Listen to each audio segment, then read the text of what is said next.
Hello everyone. So today we will be discussing on the topic brown spots of rice. So what are the symptoms? Let's see. So this disease was the principal cause of Bengal famine which occurred in 1943. It is also known as Helminthosporium leaf spot of rice, which is a major disease occurring in almost all the rice growing areas of the world. In India, it occurs every year in mild or severe form and occasionally as an epidemic. इसके कारण क्या होते हैं कि जो seeds है rice के, तो वो पुअर सेटिंग होते हैं सीड्स के और इन्फेक्शन कॉज करते हैं ग्रेन में जो अनसूटेबल है फॉर सीड जर्मिनेशन, और इसमें लीफ स्पॉट्स भी पाए जाते हैं प्लांट में, जिससे वीकनिंग ऑफ द प्लांट देखने को मिलता है। इस डायग्राम में भी देख सकते हैं कि किस तरीके से ये आई शेप स्ट्रक्चर में होते हैं, सर्कुलर आई शेप स्ट्रक्चर में, और इसकी सराउंडिंग में येलोइश हेलो फॉर्म क्रिएट करते हैं। So initially small dots on circular eye shape or oval spots appear in light color in the leaves. The spots coalesce and results in linear spots brown in color. Later on the withering and yellowing of the leaves occur. The seed setting is affected and cause sterility, shriveling and show rotting and poor germination. तो इस diagram में देख सकते हैं आप किस तरीके से ये डिजीज़ कॉज करते हैं लीव्स में। तो it appears on coleoptiles, leaves and leaf sheets and also on glumes. So the largest spots are dark brown at the edge and surrounded by a yellowish halo, जैसे हमने diagram में दिखाया था ऊपर, halo, yellowish halo, and may coalesce and become irregular in shape. In early and severe attack, the head may fail to emerge from the sheet.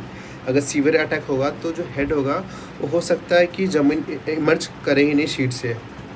Pathogen produces toxin called cochliobolin which is toxic to rice seeding which inhibit the growth of the roots.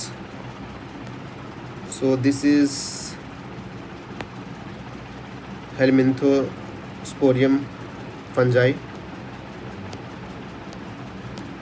तो ये देख सकते हैं कि किस तरीके से sheet grain में ये डिजीज़ कॉज करते हैं, और जो लीफ शीट है उस पर भी कॉज करते हैं, जो लेफ़्ट साइड आपके डायग्राम में है।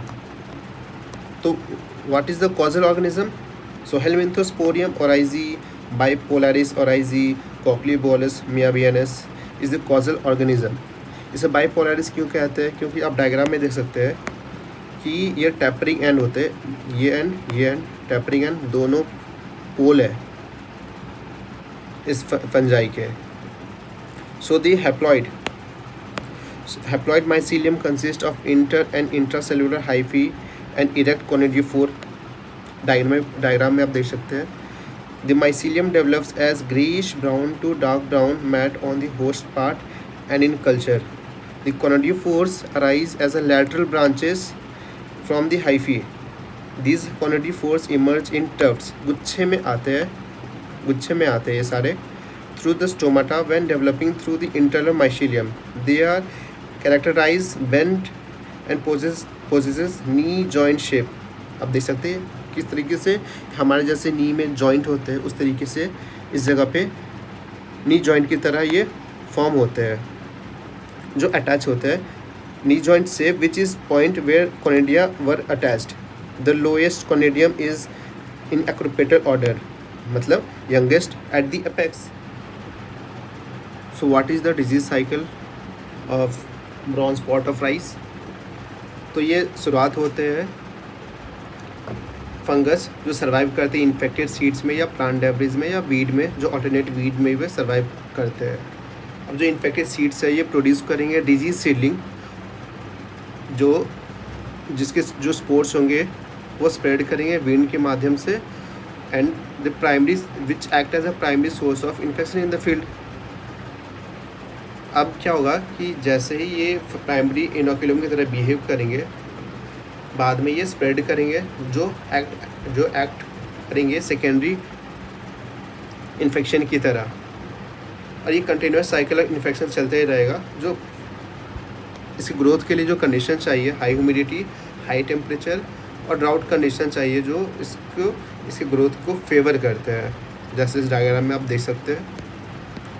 सो pathogen is soil and seed borne. Conidia remains with infected plant parts. The mycelium and conidia are carried over from season to season on the seed and in disease crop debris left in the field, जैसे कि बताया हमने. The optimal temperature for the germination of conidia is 25 to 30 degrees centigrade and relative humidity is 92%.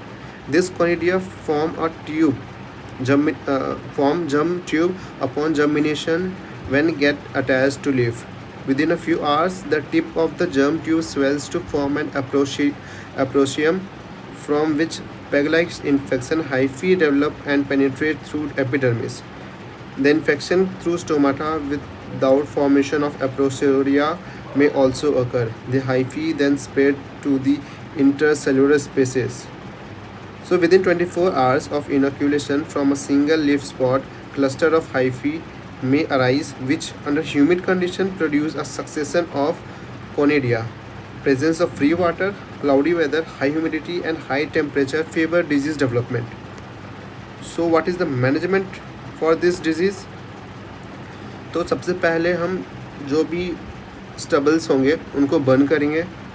जो seed treatment भी कर सकते हैं इसकी डाइथेन M45 से. 2-3 फॉलियर स्प्रे भी कर सकते हैं विद 5:5:50 बॉडी एक्स मिक्सचर, और जाइनेब के साथ हम फॉलियर स्प्रे भी कर सकते हैं. हम रेजिस्टेंट वैरायटीज़ भी ग्रो कर सकते हैं, जैसे कि CH13 हो गया, CH45, T141, CO20 and IR24. ये जो फंगस है ये सर्वाइव करते हैं ऑल्टरनेट होस्ट पे, तो इनका रिमूवल करना बहुत ज़रूरी है. यही तो ये अगले सीज़न में इन्फेक्शन कॉज करेंगे. तो एक और पॉइंट है इसकी कि ये जो पोटेशियम डिफिशिएंसी है और जो ब्राउन स्पॉट है वो कुछ हद तक सिमिलर ही दिखते हैं, तो हमें आइडेंटिफाई करना काफ़ी मुश्किल होता है. So that's all for today. Thank you.